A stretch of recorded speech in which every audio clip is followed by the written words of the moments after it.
It's quite interesting. The Orkney Islands are now discussing a possible independence from Great Britain. It is to be decided whether one could belong to Norway in the future.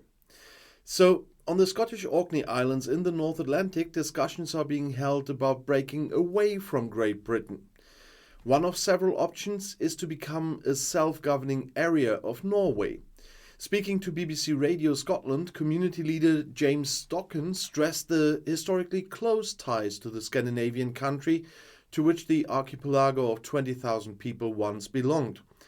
Late on Sunday evening, the British media spoke of a possible Orkxit in the North Atlantic in reference to the Brexit baptized by Great Britain's exit from the EU.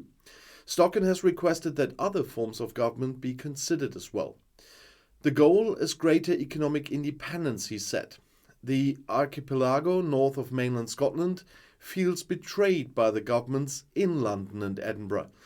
The financial contributions are significantly lower than on the Shetland Islands further north or the Outer Hebrides in western Scotland. Orkney was founded in 1472 as security for the dowry at the marriage of Queen Margaret of Denmark to King James III of Scotland, pledged to Scotland.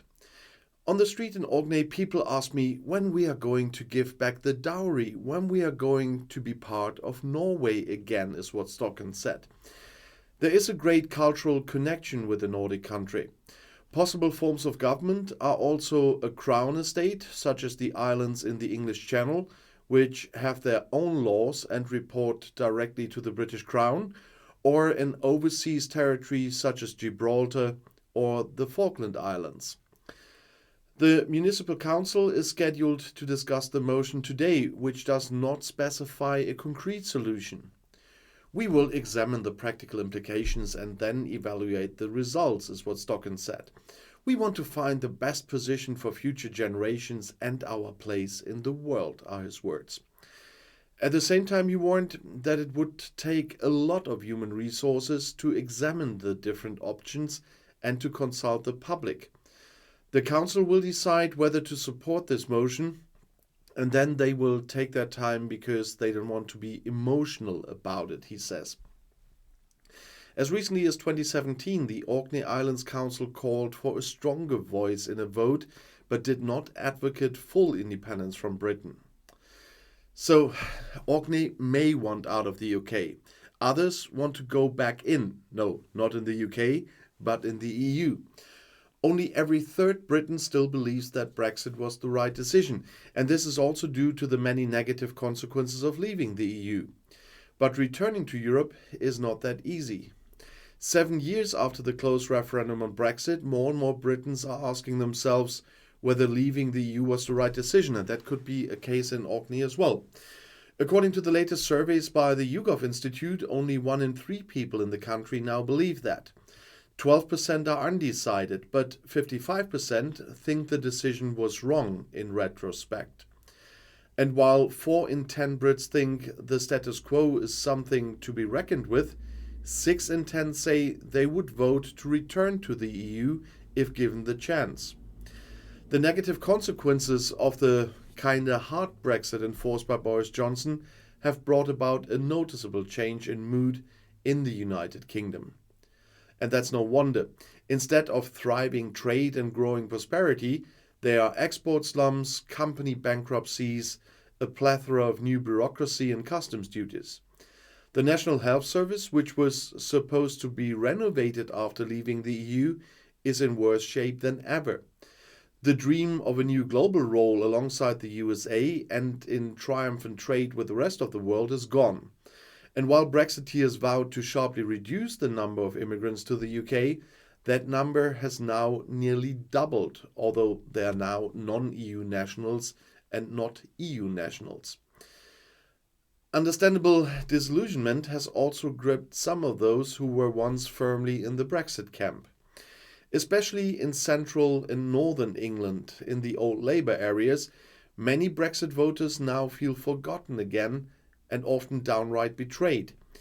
This summer, they thoughtfully followed how ex-Prime Minister Boris Johnson, who once promised them, kind of the moon, was now branded a serial liar and effectively banned from Westminster.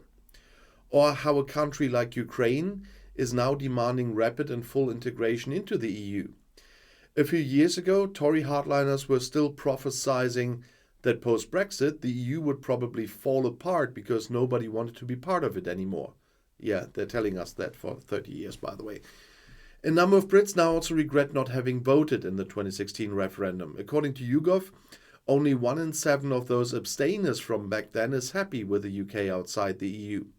Not to mention the young people who did not have the right to vote 7 years ago and who are now pushing for open borders with the rest of Europe for a European future. 78% of 18 to 24-year-olds want to be re-members of the European Union. Not that the Tory government under Rishi Sunak wanted or could react to the change in mood. Sunak himself, who has little connection with the rest of Europe, has always been a staunch Brexiteer. In addition, his party rights are putting pressure on him, as is the influential right-wing press in London, for which there must be no doubts about Brexit. Things are more complicated for the opposition Labour Party, which is hoping for an election victory in the course of the next year. Sir Keir Starmer, its leader, was once known as a leading pro-European. In the meantime, Starmer has a course drawn as a conclusion from the 2019 election that he must first win back the Labour core voters who had bailed out at the time and should not provoke swing voters with talk of a possible U-turn. He has therefore assured a tabloid, the Daily Express, that Britain's future lies outside the EU. At the same time, the opposition leader has vowed to improve his country's relationship with the EU, which has been damaged by the Tories, but I'm still waiting for an answer how he's going to do that. The Labour leader wants to muddle through with isolated reforms instead of a new fundamental debate, at least until he has won the general election. What comes after that, Starmer's comrades in arms don't dare say either. Individual stages would undoubtedly be conceivable as they approach the rest of Europe. And by the way, do you remember Nigel Farage? Of course you do.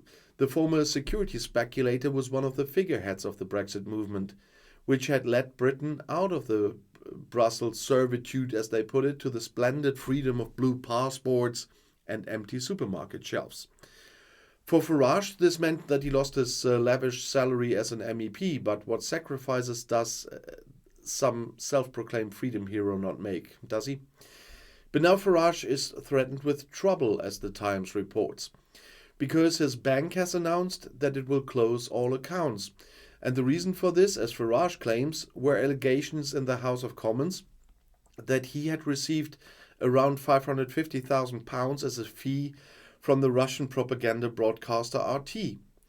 And the British also sanctioned that.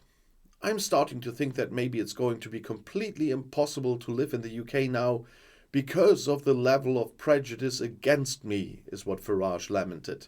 He sees himself as a victim of serious political persecution at the highest levels of their system, as the establishment is trying to evict him from the UK. But where should Farage's very personal Brexit lead? Maybe to Moscow? Well, there are other people in the same situation like him, and they found political asylum there. So it would be not a too big surprise to see Farage in Moscow soon.